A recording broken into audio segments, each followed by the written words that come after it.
प्रेम और भक्ति के वृक्ष राधा कृष्ण, राधा और कृष्ण।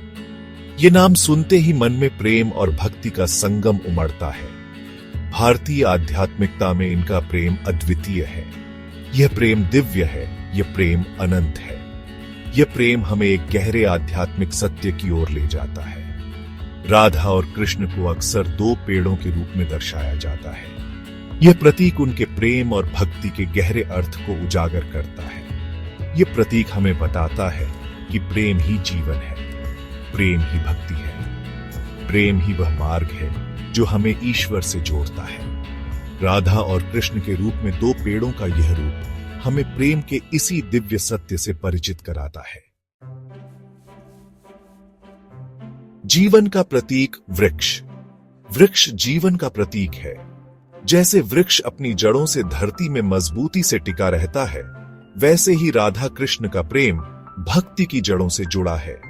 जैसे वृक्ष अपनी शाखाओं से आकाश की ओर बढ़ता है, वैसे ही राधा कृष्ण का प्रेम हमें आध्यात्मिक उत्थान की ओर ले जाता है। वृक्ष हमें छाया देता है, फल देता है, जीवन देता है। ठीक उसी तरह राधा कृष्ण का प्रेम हमें सांसारिक दुखों से रक्षा करता है, हमें भक्ति का फल देता है और हमें आध्यात्मिक जीवन प्रदान करता है। ब्रज की रक्षा, प्रेम का आलंबन। वृंदावन, राधा कृष्ण की लीला स्थली। यह स्थान आज भी उनके प्रेम की गाथा गाता है। वृंदावन के वृक्षों ने राधा कृष्ण की लीलाओं को देखा है, उनके प्रेम के गवाह हैं।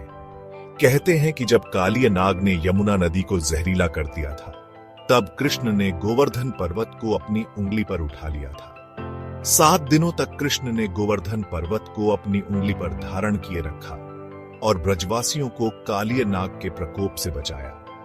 यह घटना हमें बताती है कि प्रेम कितना शक्तिशाली होता है।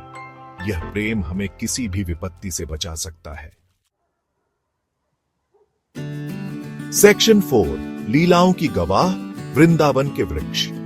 वृंदावन के कदम्ब के वृक्ष, पीपल के वृक्ष, तमाम वृक्ष राधा कृष्ण की लीलाओं के साक्षी हैं। ऐसी मान्यता है कि इन वृक्षों में आज भी राधा कृष्ण विराजमान हैं। वृंदावन में आज भी भक्त इन वृक्षों की पूजा करते हैं, इनसे आशीर्वाद प्राप्त करते हैं। यह हमें बताता है कि प्रेम और भक्ति का कोई समय नहीं होता, कोई सीमा नहीं होती। यह हर युग में विद्यमान रहता है और हमें प्रेरित करता रहता है। सेक्शन 5, आराध्य रूप, वृक्ष पूजा। भारतीय संस्कृति में वृक्षों को हमेशा से पूजनीय माना गया है। पीपल, बरगद, नीम, तुलसी जैसे वृक्षों को तो विशेष महत्व दिया जाता है। इन वृक्षों में देवी देवताओं का वास माना जाता है। राधा कृष्ण की लीलाओं ने वृक्षों के इस महत्व को और भी बढ़ा दिया है।